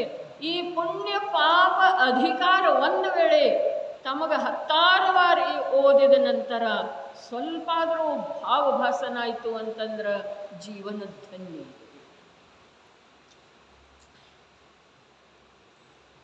ಅಪರಾಧ ಏನಿದೆ? ರಾಗ ಆಗೋದು ಅಪರಾಧ ಅಲ್ಲ, ಪ್ರಸ್ತಾವನೆಯೊಳಗೆ ಬರೆದದ್ದೇ ಇದೆ ರೀ. ಅರೇ ಮನುಷ್ಯ ಜೀವನದ ಶೋಭಾ ಇದೆ ರೀ. ಶುಭ ಕಾರ್ಯ ಮಾಡೋದ, ಸಂಯಮದಿಂದ ಇರೋದ, ಸದಾಚಾರ ರೂಪದ ಪ್ರವೃತ್ತಿ ಮಾಡೋದ, ಜೀವಗಳ ಮೇಲೆ ದಯೆ ಮಾಡೋದ, ಇದು ನಿಜವಾಗಿ ಮನುಷ್ಯ ಜೀವನದ ಶೋಭೆ ಇದೆ. ಆದರೆ ಮನುಷ್ಯ ಜೀವನ ಯಾವ ಕಾರ್ಯದಿಂದ ಸಫಲ ಆಗಬೇಕೋ ಆ ಕಾರ್ಯ ಅದರಿಂದ ಆಗುವುದಿಲ್ಲ, ಪರಜೀವದ ಮೇಲೆ ದಯೆ ಮಾಡುವುದರಿಂದ. ಅರೆ ಕುಂದು ಶತಕದೊಳಗ ಪಂಚ ಪರಮಾಗಮದೊಳಗಿನೂ ಗಾಥೆಗಳು ಬಂದು ಪಂಚ ಪರಮಾಗಮದೊಳಗಿನೂ ಅಲ್ಲ ಬಂಧ ಅಧಿಕಾರದೊಳಗಿನೂ ಗಾಥೆ ಅದಾವ್ರಿ. ನಾನು ಇನ್ನೊಂದು ಜೀವವನ್ನು ಸುಖಿ ಮಾಡ್ತೇನೆ, ದುಃಖಿ ಮಾಡ್ತೇನೆ. ನಾನು ಇನ್ನೊಂದು ಜೀವವನ್ನು ಸಾಯಿಸ್ತೇನೆ, ನಾನು ಇನ್ನೊಂದು ಜೀವವನ್ನು ಬದುಕಿಸ್ತೇನೆ. ನನ್ನನ್ನು ಇನ್ನೊಬ್ಬರು ಸುಖಿ ಮಾಡ್ತಾರೆ, ದುಃಖಿ ಮಾಡ್ತಾರೆ. ನನ್ನನ್ನು ಇನ್ನೊಬ್ಬರು ಸಾಯಿಸ್ತಾರೆ, ನನ್ನನ್ನು ಇನ್ನೊಬ್ಬರು ಬದುಕಿಸ್ತಾರೆ. ಡಾಕ್ಟರ್ ಬದುಕಿಸ್ತಾನೆ ಅನ್ನುವ ಅಭಿಪ್ರಾಯ ಅಂತರಂಗದೊಳಗೆ ಇದೆಯೋ ಅಥವಾ ಇಲ್ಲ? ರೋಗ ಸಾಯಿಸ್ತಿದೆ ಅನ್ನುವ ಅಭಿಪ್ರಾಯ ಇದೇನಿಲ್ರಿ? ರೋಗ ಸಾಯಿಸ್ತಿದೆ, ಅರೆ ರೋಗ ಜೀವನನ್ನ ಸಾಯಿಸ್ತಿದೆ ಅಂದ್ರೆ ವಾಸ್ತವದಲ್ಲಿ ಜೀವನನ್ನಂತೂ ಸಾಯಿಸುವುದಿಲ್ಲ. ಆದರೆ ದೇಹವು ಯೋಗಕ್ಕರೆ ರೋಗ ಕಾರಣ ಇದೆ ಅಂದ್ರೆ ಇಲ್ಲ. ಆಯು ಪೂರ್ಣ ಆಗದ ವಿನಃ ಎಂಥ ಘೋರ ರೋಗ ಇದ್ರೂ ಕೂಡ ಮರಣ ಆಗುವುದಿಲ್ಲ. ಆಯು ಪೂರ್ಣ ಆದ ನಂತರ ಯಾವ ರೋಗ ಇಲ್ಲದಿದ್ರೂ ಕೂಡ ಈ ಶರೀರದ ಜೊತೆಗೆ ಅವನಿಗಿರ್ಲಿಕ್ಕೆ ಬರುವುದಿಲ್ಲರಿ. ಬರೇ ಅಷ್ಟಗಾಥ, ನನ್ನನ್ನು ಇತರರು ಸುಖಿ ಮಾಡ್ತಾರೆ, ದುಃಖಿ ಮಾಡ್ತಾರೆ. ನನ್ನನ್ನು ಇತರರು ಸಾಯಿಸ್ತಾರೆ, ನನ್ನನ್ನು ಇತರರು ಬದುಕಿಸ್ತಾರೆ. ನಾನು ಇತರರನ್ನು ಸುಖಿ ಮಾಡ್ತೇನೆ, ದುಃಖಿ ಮಾಡ್ತೇನೆ, ನಾನು ಇತರರನ್ನು ಸಾಯಿಸ್ತೇನೆ, ಬದುಕಿಸ್ತೇನೆ. ಅರೆ, ಜೀವ ದಯಾರೂಪದ ಭಾವ ಮನುಷ್ಯ ಜೀವನಕ್ಕೆ ಶೋಭೆ ಇದೆ. ಮುಂಜಾನೆ ಓದಿದ್ದೀರಾ ಪ್ರಸ್ತಾವನೆ ಅಂಥೇಳಿ, ನಾನು ಬರೆದಿರೋದು ಸ್ಮರಣೆ ಇರೋದಕ್ಕಿಂತ ಮುಂಜಾನೆ ಓದಿದ್ದೀರಂಥೇಳಿ ಸ್ಮರಣೆ ಅಧಿಕ ಇದೆ. ಜೀವನ ಮೇಲೆ ದಯೆ ಮಾಡೋದು, ಅಹಿಂಸೆಯ ಪಾಲನೆ ಮಾಡೋದು, ಹಿಂಸೆಯಿಂದ ದೂರ ಇರೋದು, ಇವೆಲ್ಲ ಮನುಷ್ಯ ಜೀವನಕ್ಕೆ ಶೋಭೆ ತರುವಂಥವಿದಾವೆ. ಆದರೆ ಮನುಷ್ಯ ಜೀವನದ ಸಾರ್ಥಕತೆ ಇದರಲ್ಲೇ ಇಲ್ಲ. ಕೊನೆಗೆ ವಾಕ್ಯ ಹೇಳಿದ್ದಿದೆ ಅದೇ ಪ್ಯಾರಾಗ್ರಾಫದೊಳಗೆ, ಏನ ಮನುಷ್ಯ ಜೀವನದ ಫಲ ಮೋಕ್ಷ ಇದೆ. ಪ್ರತ್ಯಕ್ಷ ಮೋಕ್ಷ ರೀ, ಬರೇ ಮೋಕ್ಷ ಮಾರ್ಗ ಪ್ರಕಟ ಆದ್ರೂ ಆಗಲಿಲ್ಲ. ನಾವು ಬರೇ ಸಮ್ಯಕ್ ದರ್ಶನ ಆದರೆ ಸಾಕು, ತತ್ವದ ನಿರ್ಣಯ ಆದರೆ ಸಾಕು. ಅರೆ, ಅಲ್ಪ ಸಂತುಷ್ಟಿ ಎದೆವ್ರಿ. ನಮಗೆ ಮನುಷ್ಯ ಭವದೊಳಗೆ ಏನು ಮಾಡೋದಿದೆ? ಅರೆ, ಸ್ವಾಮೀಜಿ ಹೇಳಿದ್ರಲ್ಲ ಶ್ರಾವಕ ಧರ್ಮ ಪ್ರಕಾಶದೊಳಗೆ, ಬೇಕಾದ್ರೆ ಮನುಷ್ಯ ಆದ ನಂತರ ಮೋಕ್ಷ ಪ್ರಾಪ್ತ ಮಾಡ್ಕೋ, ಇಲ್ಲ ಅಂತಂದ್ರೆ ದಾನ ಕೊಡು, ದೀಕ್ಷಾ ತಗೋ, ಚಾರಿತ್ರದ ಅಂಗೀಕಾರ ಮಾಡು. ಅರೆ, ಚಾರಿತ್ರ ಇಲ್ಲ ಅಂತಂದ್ರೆ ಮನುಷ್ಯ ಜೀವನಕ್ಕೆ ಏನಂದ್ರೆ ಏನೂ ಬೆಲೆ ಇಲ್ಲ. ರಾತ್ರಿ ಊಟ ಮಾಡದೇ ಇರೋದು ಚಾರಿತ್ರ ಅಲ್ಲ, ಕಂದಮೂಲ ತಿನ್ನದೇ ಇರೋದು ಚಾರಿತ್ರ ಅಲ್ಲ, ನೀರು ಶೋಧಿಸಿ ಬಳಸೋದು ಚಾರಿತ್ರ ಅಲ್ಲ. ಚಾರಿತ್ರ ಯಾವುದು? ಸ್ವರೂಪೇ ಚರಣಂ ಚಾರಿತ್ರಂ. ಅರೆ, ತನ್ನ ಸ್ವರೂಪದೊಳಗೆ ತಾನು ವಿಹರಿಸುವುದು, ತನ್ನ ಸ್ವರೂಪದೊಳಗೆ ತಾನು ವಿಶ್ರಮಿಸುವುದು, ತನ್ನ ಸ್ವರೂಪದೊಳಗೆ ತಾನು ನಿಂತುಕೊಳ್ಳೋದು, ಇದು ಚಾರಿತ್ರ ಇದೆ ರೀ. ಅದನ್ನು ಮಾಡಲಿಲ್ಲ ಅಂತಂದರೆ ಈ ಮನುಷ್ಯ ಜೀವನಕ್ಕೆ ಏನಂದ್ರೆ ಏನೂ ಬೆಲೆ ಇಲ್ಲ. ನೀ 10 ಲಕ್ಷ ಗಳಿಸಿದ್ದಿರ್ಬೋದು, 10 ಕೋಟಿ ಗಳಿಸಿದ್ದಿರ್ಬೋದು, ಆದರೆ ಆ 10 ಕೋಟಿ ಗಳಿಸುವ ಸಮಯದೊಳಗೆ ಯಾವ ನಿರಂತರದ ನಿನ್ನದ ಪರಪದಾರ್ಥದ ಕುರಿತು ಸುಖ ಬುದ್ಧಿ, ಅಭಿಲಾಷೆಯ ಬುದ್ಧಿ ಇತ್ತಲ್ಲ, ಅದು ಅನಂತ ಸಂಸಾರದ ಕಾರಣವಿದೆ. ಜ್ಞಾನಿ ಪುರುಷರ ಹೇಗೆ ಜೀವನ ಮಾಡಿದರು? ಭರತ್ ಚಕ್ರವರ್ತಿ ಜೀವನ ಯಾವ ಕಡೆಗೆ, ಬನಾರಸಿದಾಸನ ಜೀವನ ಯಾವ ಕಡೆಗೆ? ಅಂತರಂಗದ ಶ್ರದ್ಧೆಯೊಳಗೆ ಏನು ವ್ಯತ್ಯಾಸ ಇದೆ ರೀ? ಭರತೇಶನ ಜೀವನದೊಳಗ ಮತ್ತು ಬನಾರಸಿದಾಸನ ಜೀವನದೊಳಗ ಅಂತರಂಗದ ಶ್ರದ್ಧಾ ಜ್ಞಾನದೊಳಗೆ ವ್ಯತ್ಯಾಸ ಏನಿದೆ? ಸ್ವರೂಪಾಚರಣ ಚಾರಿತ್ರದೊಳಗೆ ಏನು ವ್ಯತ್ಯಾಸ ಇದೆ? ಅರೆ, ಸಕಲ ಚಾರಿತ್ರ ಬರೆದಿದ್ರೆ ಇಲ್ಲ, ದೇಶ ಚಾರಿತ್ರನೂ ಇಲ್ಲದಿದ್ದರೆ ಇಲ್ಲ, ಆದರೆ ಸ್ವರೂಪಾಚರಣ ಚಾರಿತ್ರ ಇದೆ. ಸ್ವಭಾವದ ಕುರಿತು ಶ್ರದ್ಧಾ ಜ್ಞಾನಗಳು ವರ್ತಿಸ್ತಾ ಇದ್ದಾವೆ. ಅದು ಇಲ್ಲ ಅಂತಂದ್ರೆ ನಾವು ಮನುಷ್ಯ ಕರ್ಮದ ಉದಯದಿಂದ ನಾಮಕರ್ಮದ ಕೊಡುಗೆ ಇದೀರಿ. ಮನುಷ್ಯ ಅನ್ನಿಸಿಕೊಳ್ಳುವುದ ನಾಮಕರ್ಮದ ಕೊಡುಗೆ, ನಾಮಕರ್ಮ, ಮನುಷ್ಯ ನಾಮಕರ್ಮದ ಉದಯದಿಂದ, ಮನುಷ್ಯಾಯುವಿನ ಉದಯದಿಂದ. ಅರೆ, ಕರ್ಮಗಳ ಭಿಕ್ಷೆಯೊಳಗ ಬಾಳುವಂಥ ತುಚ್ಛ ವಸ್ತು ನೀ ಇದ್ದೇನ? ಕರ್ಮಗಳು ಕೊಟ್ಟಿರುವಂಥ ಯಾವಾಗ ಬೇಕಾದರೂ ಕೊಡಬಹುದು, ಹೆಚ್ಚು ಕಡಿಮೆ ಮಾಡಬಹುದು, ಯಾವಾಗ ಬೇಕಾದರೂ ಕಿತ್ತುಕೊಳ್ಳಬಹುದು. ಆ ಭಿಕ್ಷೆಯೊಳಗೆ ಬಾಳೆ ಬದುಕುವಂಥ ತುಚ್ಛ ಪದಾರ್ಥ ನೀನಿದ್ದೇನ? ತುಚ್ಛ ವಸ್ತು ನೀನಿದ್ದೇನ? ನೀನು ಎಂಥ ವಸ್ತು? ತ್ರಿಲೋಕ ಪೂಜ್ಯ ವಸ್ತು. ಯಾರಿಗೆ? ನನಗೆ ನಾನು ತ್ರಿಲೋಕ ಪೂಜ್ಯ, ಅರ್ಥಾತ್ 3 ಲೋಕದೊಳಗೆ ನನ್ನಂಥ ಪೂಜನೀಯ ವಸ್ತು, 3 ಲೋಕದೊಳಗೆ ನನ್ನಂಥ ಶ್ರೇಷ್ಠ ವಸ್ತು ಇನ್ನೊಂದು ಯಾವುದಿಲ್ಲ ಅಂಥೇಳಿ ಆ ವಸ್ತುವಿನ ಸನ್ಮುಖ ಯಾವ ಶ್ರದ್ಧೆ ಜ್ಞಾನಗಳ ಪರಿಣಮನ ಮಾಡ್ತಾವೆಯೋ ಅದು ತ್ರಿಲೋಕ ಪೂಜ್ಯ ನಿಜವಾಗಿದೆ. 3 ಲೋಕೆಲ್ಲ ಯಾವಾಗ ಪೂಜೆ ಮಾಡ್ತಿದೆ ಆವಾಗೇನು ತ್ರಿಲೋಕ ಪೂಜ್ಯ ಅಲ್ಲ. 3 ಲೋಕದೊಳಗೆ ತನ್ನನ್ನು ಹೊರತುಪಡಿಸಿ ತನಗೆ ಪೂಜ್ಯ ವಸ್ತು ಇನ್ನೊಂದು ಯಾವುದೂ ಇಲ್ಲ, ತನಗೆ ಆರಾಧ್ಯ ವಸ್ತು ಇನ್ನೊಂದು ಯಾವುದೂ ಇಲ್ಲ, ತನ್ನ ಸಾಧ್ಯ ಇನ್ನೊಂದು ಯಾವುದೂ ಇಲ್ಲ, ತನ್ನ ಧ್ಯೇಯ ಇನ್ನೊಂದು ಯಾವುದೂ ಇಲ್ಲ, ತನ್ನ ಜ್ಞೇಯ ಇನ್ನೊಂದು ಯಾವುದೂ ಇಲ್ಲ, ತನ್ನ ಶ್ರದ್ಧೇಯ ಇನ್ನೊಂದು ಯಾವುದೂ ಇಲ್ಲ. 3 ಲೋಕದೊಳಗೆ ಪೂಜೆ ಮಾಡೋದಿತ್ತು ಅಂತಂದ್ರೆ ತನ್ನ ಪೂಜೆ ಮಾಡೋದು. ಏನು ಜಲಂ ನಿರೂಪಾಮಿತಿ ಸ್ವಾಹ ಅನ್ನೋದು ಏನಿದೆ ರೀ? ಪೂಜೆ ಶಬ್ದದ ಅರ್ಥ ಏನಿದೆ ಇಲ್ಲಿ? ಪೂಜ್ಯ ಪೂಜಕನೊಂದಾಗುವುದು ಪೂಜೆಯ ಫಲದ ಸಾರವು ತಾನೆ. ಪೂಜ್ಯ ಮತ್ತು ಪೂಜಕ, ಪೂಜೆ ಮಾಡುವಂಥವ್ ಯಾವ, ಪೂಜೆ ಮಾಡಿಸಿಕೊಳ್ಳುವಂಥವ್ ಯಾವ, ಎರಡೂ ಒಂದೇ ಯಾವಾಗ ಆಗ್ತಿದೆಯೋ ಆವಾಗ ಪೂಜೆ. ಅಲ್ಲಿ ಭಗವಂತನ ಪೂಜೆ ನಾವು ಮಾಡೋದ ಇರುವುದಿಲ್ರಿ, ಭಗವಂತನ ಪೂಜೆ ಇಂದ್ರ ಮಾಡೋದ ಇರುವುದಿಲ್ರಿ. ಏನಿದೆ ಹಾಗಾದ್ರೆ? ವ್ಯವಹಾರ ಎಲ್ಲ ಶೂನ್ಯನ? ವ್ಯವಹಾರ ಎಲ್ಲ ಶೂನ್ಯನ. ಬಿಟ್ಟು ಬಿಡೋದೇನು? ಅರೆ ಬಿಟ್ಟು ಬಿಡೋದು ನಿನ್ನ ಕೈಯೊಳಗಿಲ್ಲ, ನೀ ಹಿಡ್ಕೊಳ್ಳಿಕ್ಕೆ ಸಾಧ್ಯ ಇಲ್ಲ. ಬಿಟ್ಟು ಬಿಡೋದು ನಿನ್ನ ಕೈಯೊಳಗಿಲ್ಲ, ನೀನು ವ್ಯವಹಾರವನ್ನು ಹಿಡ್ಕೊಳ್ಳಿಕ್ಕೆ ಸಾಧ್ಯ ಇಲ್ಲ. ಆದರೆ ನಿಶ್ಚಯದೊಳಗ ನೀನು ನಿರಂತರ ಅಗ್ರಸರ ಇರುವ ವೇಳೆದೊಳಗೆ ಬಾಹ್ಯದಲ್ಲಿ ಏನೇನು ಇರ್ತಿದೆ, ಎಂಥ ಅವಸ್ಥೆ ಇರ್ತಿದೆ ಅನ್ನೋದನ್ನು ಆಗಮದಲ್ಲಿ ಹೇಳಿದಾರಪ್ಪ. ಆದರೆ ಅದು ಧರ್ಮಲ್ಲ, ಪ್ರತ್ಯಕ್ಷ. ನಿರ್ಗ್ರಂಥತೆ, ನಿರ್ವಸ್ತ್ರತೆ ಇದು ಧರ್ಮಲ್ಲ. ಪಿಚ್ಚಿ ಕಮಂಡಲುಗಳನ್ನು ಇಟ್ಕೊಳ್ಳೋದು ಇದು ಧರ್ಮಲ್ಲ. ಕೇಶ ಲೋಂಚ ಮಾಡ್ಕೊಳ್ಳೋದು ಇದು ಧರ್ಮಲ್ಲ. ನನ್ನ ಮಾತಲ್ರಿ, ಯೋಗೇಂದ್ರ ದೇವ 1400 ವರ್ಷಗಳ ಪೂರ್ವದೊಳಗೆ ಹೇಳಿದ್ದಾರೆ. ಪಿಚ್ಚಿ ಗ್ರಹಣ ಮಾಡೋದಂದ್ರೆ ಧರ್ಮಲ್ಲ, ಕೇಶ ಲೋಂಚ ಅಂದ್ರೆ ಧರ್ಮಲ್ಲ, ಶಾಸ್ತ್ರ ಪಠನ ಅಂದ್ರೆ ಧರ್ಮಲ್ಲ, ಮನೆ ಬಿಟ್ಟು ಹೋಗಿ ಮಠದೊಳಗೆ ವಾಸ ಮಾಡೋದಂದ್ರೆ ಧರ್ಮಲ್ಲ. ಅಷ್ಟು ಹೇಳಿ ಸುಮ್ಮ ಬಿಡ್ಲಿಲ್ರಿ ಅವರ. ತಕ್ಷಣಕ್ಕೆ ಹೇಳಿದ್ರು, ರಾಗ ದ್ವೇಷಗಳ ತ್ಯಾಗ ಏನಿದೆಯೋ ಅದು ಧರ್ಮ. ಏನಿದೆ? ನಾವು ಕಣ್ಣು ತೆರೆದು ಓದುವುದಿಲ್ಲೋ, ಏನು ಓದಿದ ನಂತರ ಕೂಡ ಒಳಗಿನ ಕಣ್ಣು ತೆರೆಯುವಂತಹ ಕಾರ್ಯ ಮಾಡುವುದಿಲ್ಲೋ? ಏನಿದೆ ರೀ? ಯೋಚನೆ ಮಾಡೋದು ನಡೆಯಿರಿ. ಅವನು ಆದರೆ ಈ ಪ್ರಕಾರದ ಶುಭ ರಾಗವನ್ನು ಮಾಡಿ, ಶುಭ ಅಲ್ಲದ ನಮ್ದ ತಮ್ಮದ ಬರೇ ರಾಗ ಇದೆ ರೀ. ರಾಗ ಇದೇನಿದೆ? ಯಹ ರಾಗ ಆಗ ದಹೈ ಸದಾ ತಾತೈ ಸಮಾಮೃತ ಸೇವಿ. ಯಹ ರಾಗ ಆಗ ದಹೈ ಸದಾ. ಈ ರಾಗರೂಪದ ಅಗ್ನಿ ಸತತ ಸುಡುತ್ತಿದೆ, ಸತತ ಸುಡುತ್ತಿದೆ ರಾಗದ ಅಗ್ನಿಯು.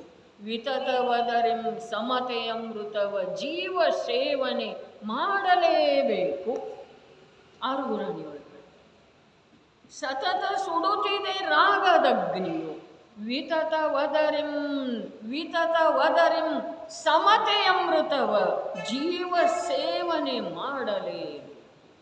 ಮಾಡಲೇಬೇಕು. ತಮಗೆ ತಾವು ಹೇಳ್ಕೊಂಡಿದ್ದಾರೆ, ಮಾಡಲೇಬೇಕು. ಸಾಕಪ್ಪ, ಇನ್ನು ಮಾಡಲಿಕ್ಕೇ ಬೇಕು. ಏನು ಮಾಡಬೇಕು? ಸಮತೆಯ ಸೇವನೆ. ಸತತ ಸುಡ್ತಾ ಇದೆ ರಾಗದ ಅಗ್ನಿ. ರಾಗ ಇದೆ ರೀ. ಅದ ಶುಭ ಯಾಕಿಲ್ಲ? ಮುಂದವನಿಗೆ ಮಾರ್ಗ ಇಲ್ಲ, ಅವನು ತೃಪ್ತದನು ಅಂಥೇಳಿ ಅದು ಶುಭ ಇಲ್ಲ. ಅದು ರಾಗ ಇದೆ ರೀ. ಅಜ್ಞಾನಿ ಯಾವ ವ್ರತ ತಪ ಭಕ್ತಿ ಸ್ವಾಧ್ಯಾಯ ಮಾಡ್ತಾನೆ, ಉಪದೇಶ ಮಾಡ್ತಾನೆ, ಗ್ರಂಥ ಬರೀತಾನ, ಆದ್ರೆ ಅದರೊಳಗ ಅದನ್ನ ಅವನ ಸಲುವಾಗಿ ಶುಭ ರಾಗ ಅನ್ಲಿಕ್ಕೇನ ಬರುವುದಿಲ್ರಿ. ಯಾಕೆ ಬರುವುದಿಲ್ಲ? ಅವನಿಗೆ ಮುಂದಿನ ಮಾರ್ಗ ಇಲ್ಲ, ಗತಿ ನಿರೋಧ ಇದೆ ರೀ. ಅಲ್ಲಿ ಮಾರ್ಗ ಇಲ್ಲರಿ. ಅಲ್ಲಿ ಬೋರ್ಡ್ ಹಾಕಿದ್ದೇ ಇದೆ, ಅವನಿಗೆ ಬೋರ್ಡ್ ಬೇಕೇ ಆಗಿಲ್ಲ. ಅವನು ತಾನೇ ನಿರ್ಣಯ ಮಾಡಿದನ್ರಿ, ಮುಗೀತು. ಸಲ್ಲೇಖನ ಕೊಟ್ಟ ಮೇಲೆ ಮುಗಿತೇನಿಲ್ರಿ? ಪರಿವಾರದವರ ಕಾರ್ಯ ಮುಗೀತ್ರಿ. ಎಲ್ಲ ಮಾಡಿದೆವು ನಾವು, ಸಲ್ಲೇಖನ ಮರಣ ಮಾಡಿಸಿದೆವು. ಸಲ್ಲೇಖನ ಮರಣ ಮಾಡಿಸೋದಿರ್ತಿದೇನು?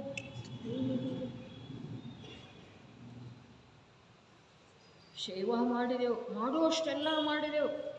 ಆಸ್ಪತ್ರೆ ಅದು ಇದು ಔಷಧ ಏನು ಉಪಾಯ ಉಪಚಾರ ಸೇವೆ ಏನು ಮಾಡಬೇಕಾಗಿತ್ತು ಅದು ಮಾಡಿದೆವು.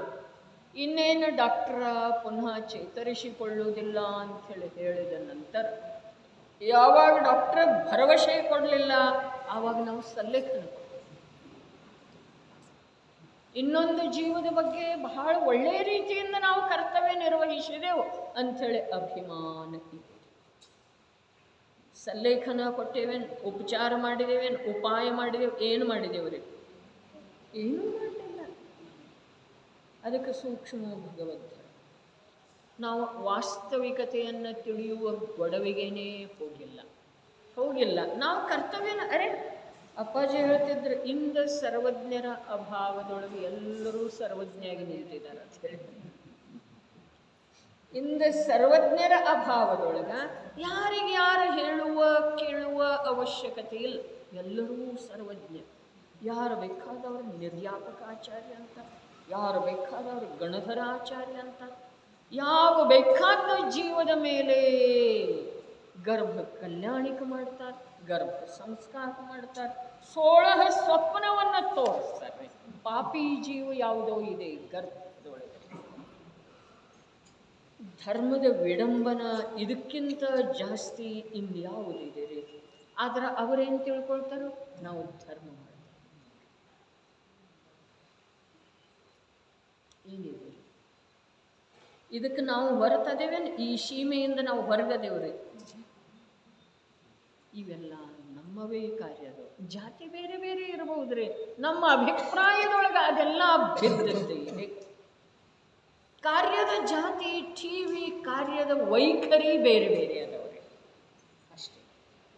ಸರಿ, ಮಿಥ್ಯಾದೃಷ್ಟಿ ಏನು ಮಾಡಿದ್ರೂ ಕೂಡ ಅಭಿಪ್ರಾಯದ ಅಪೇಕ್ಷಾದಿಂದ, ವಿಪರೀತ ಮನ್ನಣೆಯ ಅಪೇಕ್ಷಾದಿಂದ ಸಾಮ್ಯ ಸಾಮ್ಯ ಸಾಮ್ಯತೆ ಇದೆ ರೀ. ಏನೇ ಮಾಡಿದ್ರನು, ಅವನು ಸಂಸಾರದ ಕಾರ್ಯ ಮಾಡಿದ್ರನು, ಧರ್ಮದ ಕಾರ್ಯ ಮಾಡಿದ್ರನು, ಲಕ್ಷಾಂತರ ದಾನ ಕೊಟ್ರನು, ಅನೇಕ ಅನಾಥರದ ಸೇವೆ ಮಾಡಿದ್ರನು, ವೃದ್ಧಾಶ್ರಮ ತೆಗೆದ್ರನು, ಬಾಲಕರಿಗೆ ಏನೇನೋ ಮಾಡಬೇಕದನ್ನು ಮಾಡಿದ್ರನು, ಔಷಧ ವಿತರಣೆ ಮಾಡಿದ್ರನು, ಏನು ಮಾಡಿದ್ರನು ಕೂಡ ಅವನ ಮನ್ನಣೆ.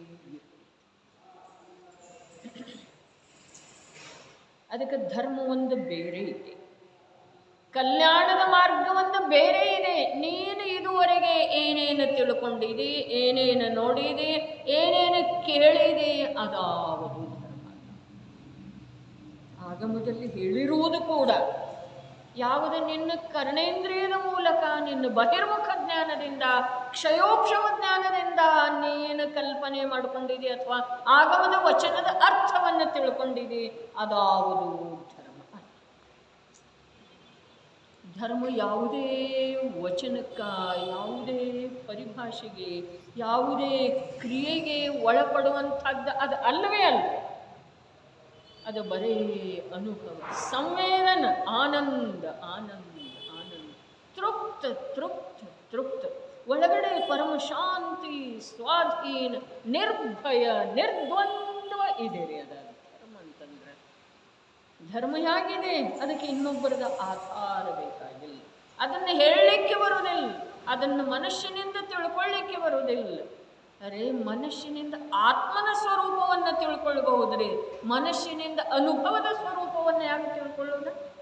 ಮನುಷ್ಯನಿಂದ ಅರೂಪಿ ಆತ್ಮನ ಸ್ವರೂಪವನ್ನು ಆಗಮದ ಆಧಾರದಿಂದ ಓದಬಹುದು, ತಿಳ್ಕೊಳ್ಳಬಹುದು. ಅದರ ಅನುಭೂತಿ ಹಾಗಿರ್ತಿದೆ.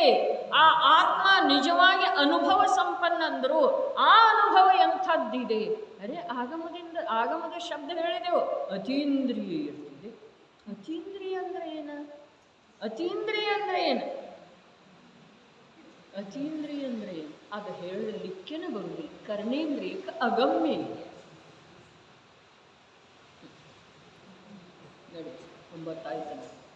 ಇದರಿಂದ ನನ್ನ ಹಿತವಾಗುವುದು ಇಷ್ಟ ಇದೆ. ಯಾವುದರಿಂದ? ನಾನು ಧರ್ಮ ಕಾರ್ಯ ಮಾಡ್ತಾ ಇದ್ದೇನು. ಯಾವುದಕ್ಕೆ ಧರ್ಮ ಕಾರ್ಯ ಅಂತ? ನಮ್ಮ ರಾಗಕ್ಕೆ, ಶುಭರಾಗಕ್ಕೆ. ಶುಭರಾಗಂದ್ರು ಶುಭರಾಗಕ್ಕೆ, ಆದ್ರೆ ಅದು ಶುಭ ಇಲ್ಲ. ಆದ್ರೂ ಶುಭ ಯಾಕಂದ್ರು ಅವನು ಸಂಸಾರದ ರಾಗ ಇಲ್ಲ, ಧರ್ಮಕ್ರಿಯೆಯೊಳಗ ಆಸಕ್ತಗನಲ್ಲ ಅಂತ ಬಹಿರ್ಮುಖ ದೃಷ್ಟಿಯಿಂದ, ಬಹಿರ್ಮುಖ ದೃಷ್ಟಿ ಇರುವಂಥ ಜೀವರುಗಳಿಗೆ ಶುಭ ರಾಗ ಅಂತ ಹೇಳಿ ಹೇಳಿದರು. ಆದರೆ ಶುಭ ಇದ್ರೂ ಕೂಡ ಅದರ ರಾಗ ಇದೆ. ರಾಗ ಎಲ್ಲಿ ಇದೆಯೋ ಅಲ್ಲಿ ಬಂಧ ಇದೆ, ದುಃಖ ಇದೆ, ಅಗ್ನಿ ಇದೆ. ರಾಗ ರೂಪದ ಅಗ್ನಿಯ ಕಣದಿಂದ ಏನ ಸತತ ಸುಡುತ್ತಿದೆ, ಮಹಾ ದುಃಖವನ್ನು ಪಡೀತಾ ಇದೆ ಜೀವರಾಶಿ ಎಲ್ಲ. ಯಾವುದರಿಂದ? ಒಂದು ಕಣ, ರಾಗರೂಪದ ಅಗ್ನಿಯ ಕಣದಿಂದ. ರಾಗದ ಸಾಮರ್ಥ್ಯ ಎಷ್ಟಿದೆ, ರಾಗ ಎಷ್ಟು ದೊಡ್ಡದಿದೆ. ಅರೆ, ತ್ರಿಕಾಲಿ ಧ್ರುವ ಚೈತನ್ಯ ಸ್ವರೂಪಿ ಆತ್ಮನ ಎದುರಿಗೆ ರಾಗದ ಅಸ್ತಿತ್ವ ಎಷ್ಟ? ಒಂದು ಕಣದಷ್ಟೇ. ಆದ್ರೆ ಆ ಒಂದು ಕಣದಿಂದನ ಈ ಜೀವರೂಪದ ಜಗತ್ತು ಎಲ್ಲ ಸತತ ಸುಡ್ತಾ ಇದೆ. ರಾಗ ರೂಪದ ಅಗ್ನಿಯ ಕಣದಿಂದ. ಅದಕ್ಕೆ ಹೇಳಿದರು, ಒಂದು ಅಗ್ನಿಯ ಕಿಡಿ ಕಾಷ್ಠಗಿರಿಯನ್ನೇ ಸುಟ್ಟು ಹಾಕ್ತಿದೆ. ಕಾಷ್ಠಗಿರಿಯನ್ನೇ ಸುಟ್ಟು ಹಾಕ್ತಿದೆ ಒಂದು ಅಗ್ನಿಯ ಕಣ. ಅದೇ ಪ್ರಕಾರ ಒಂದು ಸಮಯದ ರಾಗ ಸುಂದರವಾಗಬೇಕಾದಂಥ, ಭವ್ಯವಾಗಬೇಕಾದಂಥ ಭವಿಷ್ಯದ ಅನಂತ ಕಾಲವನ್ನು ಬಲಿ ತಗೊಳ್ತಿದ್ದೀರಿ. ವರ್ತಮಾನದಲ್ಲಿ ನಿರಾಕುಲ ಶಾಂತಿಯ ಅನುಭವ, ಆತ್ಮನ ಅಸಂಖ್ಯ ಪ್ರದೇಶದೊಳಗೆ ಆಗುವಂಥ ಯೋಗ್ಯತೆ ಇತ್ತು. ಆದರೆ ಆ ಸಮಯದ ರಾಗ ಅದನ್ನು ನುಂಗಿ ನೀರು ಕುಡಿತಾರೆ. ಮತ್ತು ಭವಿಷ್ಯದ ಅನಂತ ಕಾಲದವರೆಗೆ ಇವನು ಭವ್ಯ ಆಗಬೇಕಾದಂಥ ಜೀವನ, ಈಗ ಆತ್ಮನ ಅನುಭವ ಮಾಡುತ್ತಿದ್ದ ಅಂತಂದ್ರೆ ಭವಿಷ್ಯದ ಜೀವನ ಭವ್ಯ ಆಗ್ತಿತ್ತಲ್ಲ, ಅದನ್ನೆಲ್ಲ ಏನು ಮಾಡಿಬಿಟ್ಟಿತ್ತು? ನಷ್ಟ ಮಾಡಿಬಿಟ್ಟಿತ್ತು, ನುಂಗಿ ಹಾಕಿತ್ತು, ಎಲ್ಲ ಕೆಡಿಸಿ. ಪರಿಶುದ್ಧವಾದಂಥ ಹಾಲು ಇದೆ, ಒಂದೇ ಒಂದು ನಿಂಬೆ ಹಣ್ಣಿನ ರಸ ಅದರಲ್ಲಿ ಒಂದು ಬಿಂದು ಬಿದ್ದರೆ, ಒಂದು ಕ್ಷಾರ ಲವಣದ ತುಂಡ ಅದರಲ್ಲಿ ಬಿದ್ದರೆ ಆ ಅಮೃತ ಸಮಾನ ಹಾಲೆಲ್ಲ ಏನಾಗಿ ಹೋಗ್ತಿದೆ? ಕೆಟ್ಟು ಹೋಗ್ತಿದೆ. ಅದೇ ಪ್ರಕಾರ ಮಂಗಲಮಯವಾಗಬೇಕಾದಂಥ ನಮ್ಮ ಜೀವನ ಬರೇ ಒಂದು ರಾಗದ ಕಣದಿಂದ ಸುಟ್ಟು ಹೋಗ್ತಾ ಇದೆ, ನಷ್ಟ ಆಗಿ ಹೋಗ್ತಾ ಇದೆ, ಕೆಟ್ಟು ಹೋಗ್ತಾ ಇದೆ, ವಿಕೃತ ಆಗ್ತಾ ಇದೆ, ಬಂಧಕ್ಕೊಳಗಾಗ್ತಾ ಇದೆ, ನಿಂದೆಗೊಳಗಾಗ್ತಾ ಇದೆ. ಅನಂತ ಜ್ಞಾನಿಗಳಿವೆ. ಅರೆ ಇವತ್ತು ಬೆಳಿಗ್ಗೆ ಜಪ ಮಾಡ್ತಾ ಇದ್ದೇವಲ್ಲ, ಅನಂತಾನಂತ ಸಿದ್ಧ ಪರಮೇಷ್ಠಿಭ್ಯೋ, ಯಾವುದರ ಸಲುವಾಗಿ? ಸಿದ್ಧರ ಅನಂತನ ಅದಲ್ಲ, ಅದರ ಸಲುವಾಗಿ ಅಲ್ಲೇನ? ಹಾಗಾದರೆ ಯಾವುದರ ಸಲುವಾಗಿ? ಅನಂತಾನಂತ ಸಿದ್ಧ ಪರಮೇಷ್ಠಿಗಳಿಗೆ ನಮಸ್ಕಾರ. ಅನಂತಾನಂತ ಸಿದ್ಧ ಪರಮೇಷ್ಠಿಗಳಿಗೆ, ಅನಂತಾನಂತ ಸಿದ್ಧ ಪರಮೇಷ್ಠಿಭ್ಯೋ ನಮಃ ನಮಃ. ಯಾವುದರ ಸಲುವಾಗಿ? ಅರೆ ಅನಂತ ಅನಂತ ಅನಂತ ಅನಂತ ಜೀವರುಗಳ ಸಿದ್ಧಾಗಿ ಹೋದರು, ನಾನೊಬ್ಬನೇ ಇನ್ನೂ ಉಳಿದಿದ್ದೇನೆ, ನಾನೊಬ್ಬನೇ ಅಜ್ಞಾನಿ, ನಾನೊಬ್ಬನೇ ಬದ್ಧ, ನಾನೊಬ್ಬನೇ ಸಂಸಾರಿ. ಅರೆ ಅನಂತ ಜೀವದವಲ್ಲ, ಅನಂತ ಜೀವ ಸಂಸಾರಿ ಅದವ, ಅದರ ಆದರ್ಶ ನೋಡೋದಿದೆಯೋ, ಅಥವಾ ಅನಂತ ಸಂಖ್ಯೆಯ ಜೀವರುಗಳ ಮೋಕ್ಷಕ್ಕೆ ಹೊರಟೋದ್ರು ಆ ಆದರ್ಶ ನೋಡೋದಿದೆ. ಉಳಿದಿರೋದು ನಾನು ಒಬ್ಬನೇ. ಅಲ್ಲಿ ಅಕ್ಷಯ ಚಕ್ಷುವಿನೊಳಗೆ ಏನು ಬಂತು? ಆಚಾರ್ಯ ಭಗವಂತರ ತಮ್ಮಲ್ಲೇ ತಾವು ಹೊರಟೋದ್ರು, ಆ ಶ್ರೇಷ್ಠಿ ಮತ್ತು ಹೆಗ್ಗಡೆ ತಮ್ಮಲ್ಲೇ ತಾವು ಹೊರಟೋದ್ರು. ಆ ಗಿಡ ಬಳ್ಳಿ ವೃಕ್ಷ ಪರ್ವತ ಪಾಷಾಣ ಏನು ನೋಡಿದ್ರೂ ಅವು ತಮ್ಮ ಸ್ವಭಾವದೊಳಗೆ, ನಾನೊಬ್ಬನೇ ಹೊರಗಿದ್ದೆ, ನಾನೊಬ್ಬನೇ ಹೊರಗಿದ್ದೇನೆ. ಭಯಾನಿಷ್ಠರಿ ಅವನಿಗೆ, ಭಯಾನಿಷ್ಠ. ಆವಾಗ ಅವನು ತೀವ್ರ ಪುರುಷಾರ್ಥ ಮಾಡಿ ಅತೀಂದ್ರಿಯ ಆನಂದದ ಸಾಗರನಾದಂಥ ನಿಜ ಧ್ರುವ ನ್ಯಾಯಕ ತತ್ವದ ಸಂಸ್ಪರ್ಶ ಮಾಡಿ ಧನ್ಯ. ನಾವು ಎಲ್ಲ ಕೇಳಿ ಎಲ್ಲ ಮಾಡಿ ಮತ್ತೆ ಹೀಗೆ ಉಳಿಯೋದು, ಇಷ್ಟು ಓದಿಬಿಡೋಣ. ನಾನು ಧರ್ಮ ಕಾರ್ಯ ಮಾಡುತ್ತಿದ್ದೇನೆ, ಇದರಿಂದ ನನ್ನ ಹಿತವಾಗುವುದು. ಈ ಶಬ್ದ ನಮಗಿಲ್ದಿದ್ರೂ ಕೂಡ ನಮ್ಮ ಅಭಿಪ್ರಾಯದೊಳಗಿದೆ, ಇದರಿಂದ ನಮ್ಮದು ಹಿತ ಆಗ್ತಿದೆ. ಶಾಸ್ತ್ರ ಸ್ವಾಧ್ಯಾಯದಿಂದ, ಶಾಸ್ತ್ರ ಬರೆಯುವುದರಿಂದ, ಶಾಸ್ತ್ರದ ಉಪದೇಶ ಮಾಡುವುದರಿಂದ ಹಿತ ಆಗ್ತಿದೇನಿಲ್ರಿ? ಆಗ್ತಿದೇನಿಲ್ಲ ಹಿತ? ಆಗ್ತಿದೆ, ಆಗ್ತಿದೆ, ಆಗ್ತಿದೆ ಅನ್ನುವ ಅಭಿಪ್ರಾಯ ನಮಗೆ ಇದೆ. ಆದರೆ ಬರೀ ಶಾಸ್ತ್ರದ ಉಪದೇಶದಿಂದ, ಶಾಸ್ತ್ರದ ವಾಚನದಿಂದ, ಭಗವಂತನ ಭಕ್ತಿ ಮಾಡುವುದರಿಂದ, ಭಗವಂತರ ಹೇಳಿರುವಂಥ ವ್ರತಗಳ ಪಾಲನೆ ಮಾಡುವುದರಿಂದ, ಭಗವಂತರ ಹೇಳಿರುವಂಥ ತಪ ಮಾಡುವುದರಿಂದ ಆಗ್ತಿದೆ ಅಂದರೆ 12 ಪ್ರಕಾರದ ತಪಸ್ಸೆಲ್ಲ ಯಾವ ಪ್ರಕಾರ ಆಗಮದಲ್ಲಿ ಹೇಳಿದರೋ ಆ ಪ್ರಕಾರ ತಪಸ್ಸಿನ ಆಚರಣೆ ಮಾಡೋದು. ಆಗ್ತಿದೇನಿಲ್ರಿ? ಹಿತ ಆಗ್ತಿದೇನಿಲ್ಲ ಭವಿಷ್ಯದೊಳಗ್ರಿ? ಯಾವ ಪ್ರಕಾರ ಆಗಮದಲ್ಲಿ 12 ತಪಸ್ಸು ಹೇಳಿದರೋ ಆ ಪ್ರಕಾರದಿಂದ 12 ತಪಗಳ ಆಚರಣೆ ಮಾಡಿ. 9ನೇ ಗ್ರೈವೇಕಕ್ಕೆ ಹೋಗೋದು, ಮತ್ತು ಅಲ್ಲಿಂದ ಏನು ಮಾಡೋದ್ರಿ? ಇದರಿಂದ ನನ್ನ ಹಿತವಾಗುವುದು, ಇದೇ ಕಾರಣದಿಂದ ಅವನು ರಾಗಿ ಇದ್ದಾನೆ, ಅಜ್ಞಾನಿ ಇದ್ದಾನೆ, ಅದರಿಂದ ಅವನು ನಿಶ್ಚಿತವಾಗಿಯೇ ಕರ್ಮ ಕಟ್ಟಿಕೊಳ್ಳುತ್ತಾನೆ. ಭಾಳ ಅದ್ಭುತ ಅದ್ಭುತ ಪ್ಯಾರಾಗ್ರಾಫ್ ಅದವ್ರೆ. ಏನೇನು ಶಬ್ದಗಳ ರಚನೆ ಇದೆ, ಏನೇನು ಭಾವ ಇದೆ, ನೋಡಬೇಕು ನೋಡಬೇಕು ನೋಡಬೇಕು. ಹಿಂದಿನ ಪುಟ ತೆಗಿರಿ, ಸುಮ್ಮನೆ ಓದೋದು. Last para. ಆದರೆ ಮಹನೀಯರೇ, ಒಂದು ವೇಳೆ ಶುಭ ಭಾವದಿಂದ ಒಂದು ಭವ ಸ್ವರ್ಗದ್ದು ದೊರಕಿದರು ಅಥವಾ ಒಂದೆರಡು ಭವಗಳು ದುಃಖದಲ್ಲಿ ಹೊರಟು ಹೋದರು, ಅದರಿಂದ ಏನಾಗುವುದಿದೆ? ಪ್ರಶ್ನೆ ಬೇಕ್ರಿ. ನಮ್ಮಲ್ಲೇ ಸ್ವರ್ಗಕ್ಕೆ ಹೋಗ್ತೇನೆ, ಅದರಿಂದ ಏನಾಗೋದ? ಪುಣ್ಯದ ಬಂಧ ಆಗ್ತಿದೆ, ಅದರಿಂದ ಏನಾಗೋದ? ವರ್ತಮಾನದೊಳಗೆ ಪಾಪ ದೂರ ಆಗ್ತಿದೆ, ಅದರಿಂದ ಏನಾಗೋದ? ಈ ಪ್ರಕಾರ ನಮ್ಮಲ್ಲೇ ನಮ್ಮಷ್ಟಕ್ಕೆ ನಮ್ಮಲ್ಲೇ ನಮಗೆ ಪ್ರಶ್ನೆ ಉತ್ಪನ್ನ ಆಗಬೇಕು. ಅದರಿಂದ ನಿಜವಾದ ಉತ್ತರದ ಅನ್ವೇಷಣೆಯೊಳಗ ನಮ್ಮ ಜ್ಞಾನ ತೊಡಗು. ಹೊರಟು ಹೋದರೂ ಅದರಿಂದ ಏನಾಗೋದು? ಮಿಥ್ಯಾತ್ವದ ನಾಶವಾಗದ ವಿನಃ, ನಿಗೋದದ ಭವ ಕಡಿಮೆಯಾಗದ ವಿನಃ ಭವಭ್ರಮಣವು ಹೇಗೆ ನಾಶವಾಗುವುದು? ಆಂತರ್ಯದಲ್ಲಿ ಚೈತನ್ಯಾಧಿಪತಿಯ ಯಾತ್ರೆ ಮಾಡದ ವಿನಃ ಭವಭ್ರಮಣವು ನಾಶವಾಗುವುದಿಲ್ಲ. ಇಲ್ಲಿ ಮೇಲೆ ಅದಕ್ಕೆ ದೃಷ್ಟಾಂತ ಹೇಳಿದ್ದಿದೆ. ಆ ಸ್ಥಾನಕವಾಸಿ ಪರಂಪರೆಯೊಳಗೊಂದು ಪುಸ್ತಕ ಇದೆ, ಅವರು ಶತ್ರುಂಜಯದ ಯಾತ್ರೆ ಮಾಡಿದರೆ ಇಂತಿಷ್ಟು ಭವಕ್ಕೆ ಮೋಕ್ಷ ಆಗ್ತಿದೆ. ನಾವೇನು ಕಮ್ಮಿ ಇಲ್ಲ, ನಮ್ಮ ದಿಗಂಬರಲ್ಲೇನೂ ಇದೆ. ಶಿಖರ್ಜಿ ಯಾತ್ರೆ ಒಂದು ಸಲ ಮಾಡಿದ್ರೆ 49ನೇ ಭವಕ್ಕೆ ಮೋಕ್ಷ. ಅದಕ್ಕಿಲ್ಲಿ ಹೇಳ್ತಾ ಇದ್ದರು, ಚೈತನ್ಯಾಧಿಪತಿಯ ಯಾತ್ರೆ ಮಾಡದ ವಿನಃ ಭವಭ್ರಮಣವು ನಾಶವಾಗುವುದಿಲ್ಲ. ತನ್ನ ಚೈತನ್ಯ ಪ್ರಭುವಿನ ಅಂತರ್ಯಾತ್ರೆ ಮಾಡದ ವಿನಃ ಬೇಕಾದಷ್ಟು ತೀರ್ಥಯಾತ್ರೆ ಮಾಡಲಿ, ಬೇಕಾದಷ್ಟು ಪರಿಶ್ರಮ ಪ್ರಯತ್ನ ಮಾಡಲಿ, ಭವಭ್ರಮಣದ ನಾಶವಾಗುವಂತಿಲ್ಲ. ಅತ್ಯಂತ ಭಯದಿಂದ ಶ್ರದ್ಧೆಯಿಂದ ಸತ್ಯವನ್ನು ಗ್ರಹಣ ಮಾಡುವ ಒಂದು ಅಪೇಕ್ಷೆ ಇಟ್ಕೊಂಡ ಈ ಸಂಪದಗಳನ್ನು ಓದೋದ. ಹೆಸರೇನು ಕೊಟ್ಟದ್ದಿದೆ ಗ್ರಂಥಕ್ಕೆ, ಶೀರ್ಷಿಕೆ ಸಂಪದ. ಆ ಪ್ರಕಾರ ನಿಜವಾಗಿ ಚೈತನ್ಯ ಸಂಪದದ ಪ್ರಾಪ್ತಿ ನಮಗೆ ಆದಷ್ಟು ಬೇಗ ಆಗಲಿ ಅನ್ನುವ ಮಂಗಲ ಭಾವ.